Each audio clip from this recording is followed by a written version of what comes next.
Hello friends, welcome to my channel அழகு தேவி நிலன். இன்றைக்கி காலையில் டிஃபனுக்கு தோசையும் தொட்டுக்கிறதுக்கு தேங்காய் சட்னியும் தான் ரெடி பண்ணியிருந்தேன். பிள்ளைங்களை ஸ்கூலுக்கு விட்டுட்டு ஹஸ்பண்டும் டிஃபன் சாப்பிட்டுட்டு போயாச்சு.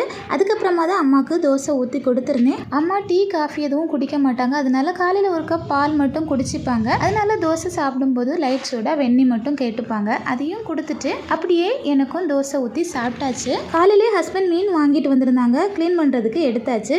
இன்றைக்கி என்ன மீன் வாங்கியிருந்துச்சுன்னா மஞ்சப்பாறையில் ஒரு மீன் மட்டும் வாங்கியிருந்துச்சு. க்ளீன் பண்ணுறது ரொம்ப ஈஸியாக தான் இருந்துச்சு. கரெக்டாக 10 நிமிஷத்தில் க்ளீன் பண்ணி முடிச்சாச்சு.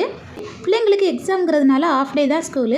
வீட்டுக்கு வர்றதுக்குள்ளே சமையலை முடிச்சிட்டோன்னா ஈஸியாக இருக்கும்னு வேகமாக சமையலை முடிச்சிடலான்னு சொல்லிட்டு மீன் க்ளீன் பண்ணுறதுக்கு எடுத்து வாங்கிட்டு வந்ததும் ஃபஸ்ட்டு தண்ணியில் ஒரு வாட்டி அலசிட்டோன்னா அதில் இருக்கிற மண் எல்லாம் போயிடும். அதுக்கப்புறமா கட் பண்ணோன்னா மீனில் ரொம்ப மண் கடிக்காமல் இருக்கும். அதனால எப்போவுமே இந்த மாதிரி தான் பண்ணுறது. க்ளீன் பண்ணதுக்கப்புறமா தேங்காய் மசாலாலாம் அரைச்சி மீனை கூட்டி வச்சாச்சு. மீனை ஒரு கெட்டியான பக்குவம் வந்ததும் இறக்கி வச்சாச்சு. சரி வாங்க இன்னைக்கு என்னெல்லாம் ப்ரிப்பேர் பண்ணியிருக்கோன்னு பார்ப்போம். மஞ்சப்பாறை மீனை சட்டி பற்ற கூட்டாக வச்சாச்சு. அதோட மிளகு ரசம், அப்புறமா முட்டைக்கோஸ் துவரம். இவ்வளோ தான் இன்றைக்கி மத்தியானம் லஞ்சு. எங்களோட சேனலை நீங்கள் இப்போ தான் ஃபஸ்ட் டைம் பார்க்குறீங்கன்னா மறக்காமல் சப்ஸ்கிரைப் பண்ணி வச்சுக்கோங்க. சமையலை முடிச்சதுக்கப்புறமா அம்மாவுக்கு ஃபஸ்ட்டு சாப்பாடு எடுத்து கொடுத்துட்டோன்னா பெரிய வேலை முடிஞ்ச மாதிரி இருக்கும். அவங்களுக்கு சாப்பாடு எடுத்து கொடுக்கவும் பிள்ளைங்களும் ஸ்கூல்லேருந்து வந்துட்டாங்க.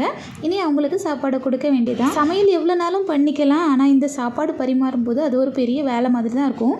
சின்ன பிள்ளைங்களை சமாளிக்கிறதுக்கு எவ்வளோ ட்ரிக் ஃபாலோ பண்ணுவோமோ அதே மாதிரி தான் பெரியவங்களை சமாளிக்கிறதுக்கும் நிறைய ட்ரிக் ஃபாலோ பண்ண வேண்டியதாக இருக்குது. பெரியவங்களை சமாளிக்கிறதுக்கு நீங்கள் ஏதாச்சும் ட்ரிக் ஃபாலோ பண்ணுறீங்களா என்னன்னு கமெண்ட்டில் சொல்லுங்கள். வீடியோ பிடிச்சிருந்தா லைக் பண்ணுங்கள். நெக்ஸ்ட் ஒரு சூப்பரான வீடியோவில் பார்க்கலாம்.